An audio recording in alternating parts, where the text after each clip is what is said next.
Hey guys, welcome back to a brand new video, and today we are going to be looking at the 2022 Senate elections and who I think right now is on track to hold a majority. So, first of all, I know that I said that the April Fool's video was going to be my last video, but it turns out that I actually have an hour before I leave, so, I figured why not film a video? Because when I wake up, I have nothing better to do than sit on my computer and talk about random Senate races. So let's get started with our safe Democratic states and try to make this as condensed as possible. Because what I see is that for my Senate videos, look, I think someone asked me this in the Q&A, and they said, favorite race to analyze, and I said Senate. I can talk about these Senate races for an hour.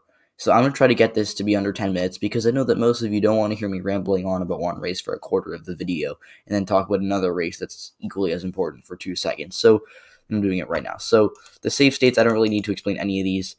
These should be pretty self-explanatory. And I'm assuming that no random Northeastern Republican governors run. So yeah, 45 safe Democratic states are the Republicans. I'm assuming that no random, Laura Kelly doesn't run or anything like that. Tim Scott probably going to win re-election by a safe margin. Candor, unless he runs Missouri, is not competitive. Iowa, Chuck Grassley basically announced that he's going to run for re-election. Kentucky, Indiana. So, yeah. Oh, and also Utah. I forgot about Utah. So, 44 safe Republican seats at this point. 45 safe Democratic seats. And now we're looking at the more competitive races. So, I don't think that there are any likely D seats except for Colorado. And I think this mostly because Colorado is a state that usually underestimates Democrat support in the polls, and we're probably going to see Bennet winning in the polls by 10 to 15%, depends on the poll. If it's Trafalgar, he'll be up by 1. If it's St. Pete's, he'll be up by 23. But again, this state, in a year that's probably going to be slightly less favorable to Democrats than 2020, I'm not saying it for sure will be, but I think it will be slightly less favorable to them. I think Colorado probably is just going to be like 11, 12-point margin of victory for Bennet. Now, for the likely Republican states, I think Florida's going to go back in that column. I had it as lean, but I think Rubio I think he'll win by just over 5%. I originally was a bit more bullish on the Democrats here than most. I wasn't saying they were going to win at any point, and I don't think they're going to, but I think after reconsidering it, I think Rubio's probably going to win by 5 to 6, not 4 to 5 like I previously thought, but it doesn't change anything. My views on this race haven't really changed that much. Alaska, Murkowski, I forgot about ranked choice voting when I talked about her like a month ago, but Murkowski should be fine with ranked choice voting, and I assume that she'll probably get some crossover appeal, so she should be fine, but right now I'll just have it as likely. This race is hard to analyze because A, it's Alaska, B, the ranked choice voting kind of makes everything messier, and there could be an independent right-wing candidate, there could be a primary challenger, we don't know, but you're going to have to ask me in like a year, and maybe like a year and a half from now, like a month before the 2022 midterms is probably going to be when I know something about this race, because this is a very tough race to analyze. And then Ohio should also be likely Republican. Tim Ryan's a good candidate, but I mean, he's no Sherrod Brown. I mean, Sherrod Brown obviously is a good candidate for the Democrats because he has such a tremendous crossover appeal to Trump supporters, but Tim Ryan for the Democrats is pretty solid, but I mean, he's above average, but in a state like Ohio that's getting redder and redder every cycle, I don't see it flipping. It's probably going to be a GOP hold by 5 to 7%, maybe even more. Now, these are the states that are the battlegrounds, and I think, first of all, right now that Nevada and Arizona are both going to be lean Democratic holds again. I've been Oklahoma, that's definitely not safe for the Democratic Party.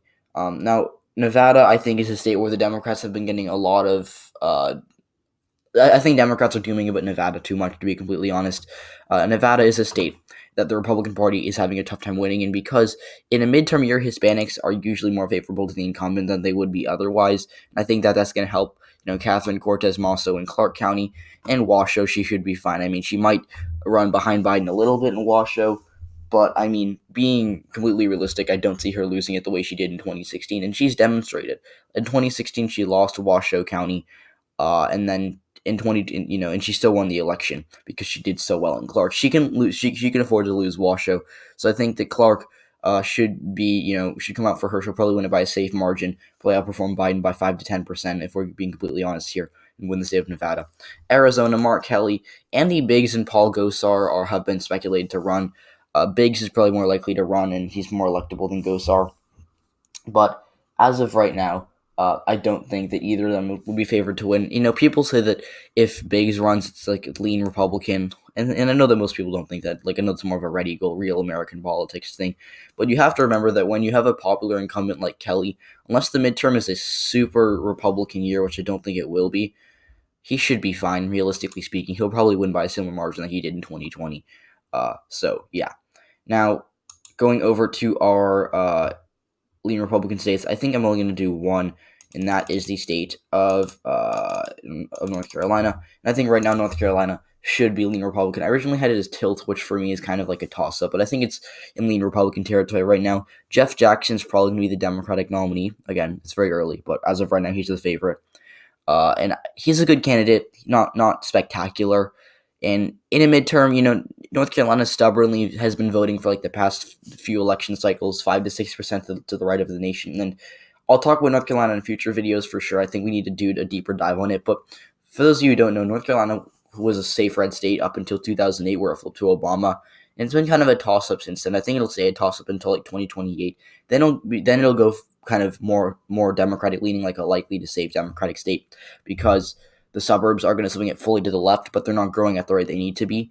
And the GOP hasn't maxed out the rural areas yet. So even if North Carolina does go Republican in 2022, 2024, and 2028, it still means it's trending Democratic because of the patterns there. It's a tough state to talk about trends, but essentially long term, it's trending Democratic, even if in the short term the Republicans win it by similar margins. So North Carolina should be lean Republican. This midterm, I don't see it flipping as of right now, but of course that could change. So, yeah. Now, I think that that's it for our lean Republican states. Now, for the Democratic Party, I think they have their tilt states, and I think that they're going to get the majority here. So, Georgia, Pennsylvania, as well as New Hampshire are tilt Democratic states, and then I'll put New Hampshire in the tilt R column, and I move some of these race ratings. I think Pennsylvania and New Hampshire are both lean, and I move them down to tilt for both their parties. Georgia was lean like at one point, but I moved it down to tilt in the previous video. So I think Wisconsin should be tilt D. Johnson's just not popular enough to win right now. He's not a populist, which is going to hurt him in Wisconsin. He won in 2016 off the coattails of Trump, and I get that he outperformed Trump, which is kind of a red herring. And I think this because Trump got the Trump base out, like the working class voters voted Republican for the first time in a while, and they came out for Johnson. And then Johnson outperformed Trump with suburbanites, which is why he outran Trump in the end. But that was only because of the Overton window, which made it seem like he was more moderate than Trump, when in reality he's pretty similar to Trump in terms of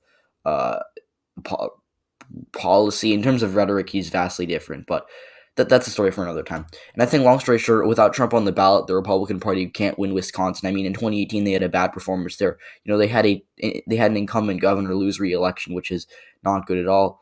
For them, it's a bad sign, and I think we're going to see a Tony Evers-esque margin of victory for whoever the Democrats run. It could be Mandela Barnes, it could be Tom Nelson, it could be the state treasurer whose name I'm forgetting. But either way, it should be a Democratic pickup as of right now. It's still a tilt state, which means the Republicans could by all means win it. And I think this is the closest Senate race right now. But for right now, I'll put it in the tilt D column. Now, in Georgia, I think Raphael Warnock, even with the new voting rights bill, I think the Democrats are going to fight it, and it's probably going to long-term negate the effects of it to a pretty greater extent, or to a better extent than we expect. So I think Georgia should be tilty, with Warnock being the incumbent right now. He's not a juggernaut electorally speaking, but he should probably hold on, unless the GOP runs a really stellar campaign here, but they haven't been able to do that. In 2021, they bungled 2 runoffs, and I don't think that Warnock is going to end up being too much of an underdog by 2022, especially being the incumbent. Pennsylvania, open seat. There was originally a lot of hype for the Democrats here. It's kind of cooled down. John Fetterman, not a good candidate, not as good of a candidate as we originally expected, but should be pretty fine even if he gets the nomination. Of course, there are other options for the Democrats, like Connor Lamb, Malcolm Kenyatta, who could win this race, but Pennsylvania, being a slightly Democratic-leaning state, I think will go to the Democratic Party as of right now. But of course, these are our tilt states. They all could change. Now, for our tilt Republican state, New Hampshire was originally lean Republican, but I think I'll put it as tilt Republican. And this does not mean I'm not bullish on Sununu anymore. Again, I think this is probably my most controversial take, because everyone on Twitter hates me for saying that New Hampshire is a state that is going to be picked up by Chris Sununu. But I think I'll still have it in the Republican column as of right now. because with a governor as popular as Sununu, I just do not see him losing an election that is in a year that's going to be more favorable to Republicans than 2020. I just think he'll probably win the election against Hassan narrowly. I originally said he's going to win by 4 or 5. I think he'll probably win by 2 now, so I guess I'm less bullish on Sununu than I was maybe a month ago, but it still should be a race that the GOP is going to pick up. So that's my current Senate prediction. If you enjoyed, please hit the like button, subscribe if you haven't already. I'll see you all in the next one. Goodbye.